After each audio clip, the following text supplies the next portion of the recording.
Fala galera, beleza? Hoje a gente vai conversar um pouco sobre se a física é independente da filosofia ou se a física moderna, essa física pós-século XIX, só se tornou efetiva após se desvincular da filosofia, com base no argumento exposto pelo Heisenberg no seu livro Física e Filosofia. Então curta, compartilhe esse vídeo, inscreva-se no canal, clique no sininho para receber as nossas notificações e roda a vinheta.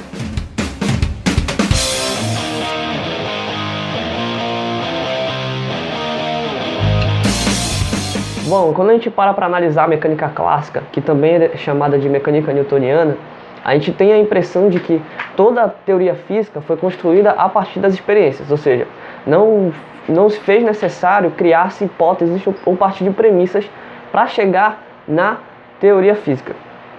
E isso é muito claro na nossa definição que a gente frequentemente utiliza para dizer o que é a física. A física é uma descrição da natureza.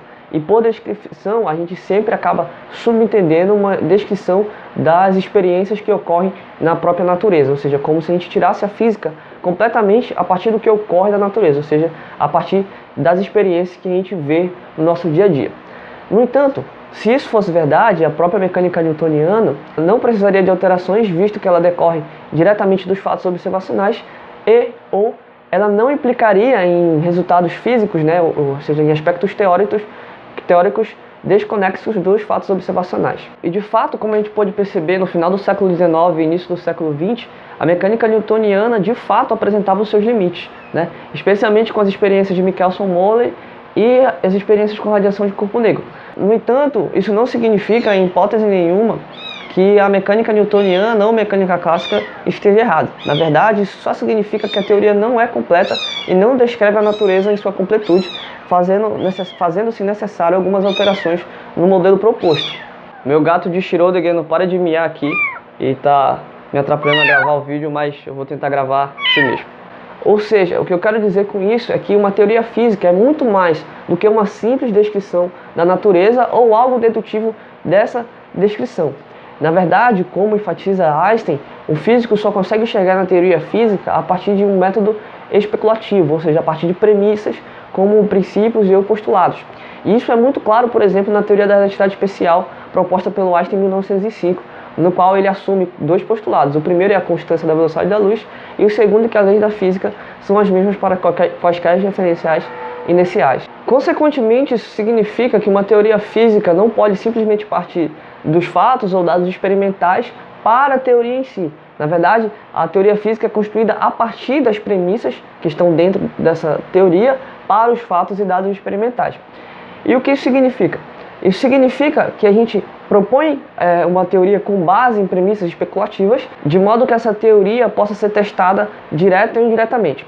Por exemplo, na teoria da relatividade geral proposta pelo Albert Einstein em 1915, uma das predições que ele faz é que a luz se encurvaria em torno do Sol devido à deformação que corpos massivos, mais especificamente o Sol, faria no espaço-tempo. Ou seja, encurvaria o espaço-tempo e a luz percorreria esse espaço curvado.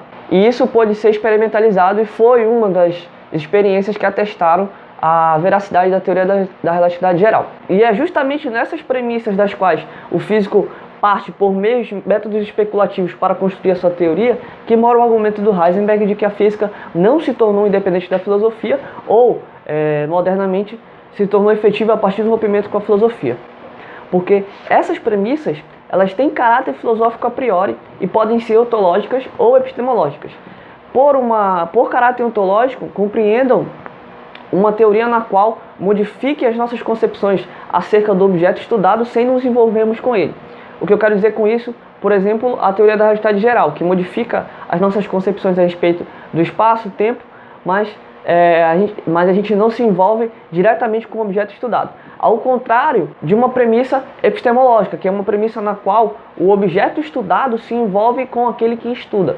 Por exemplo, a mecânica quântica. Lembrem que, devido à introdução de uma probabilidade inerente à natureza e o fato de que a gente não pode assumir uma realidade física antes da medição, faz com que o objeto estudado se envolva com aquele que estuda, na medida que o observador se envolve com aquilo que é observado.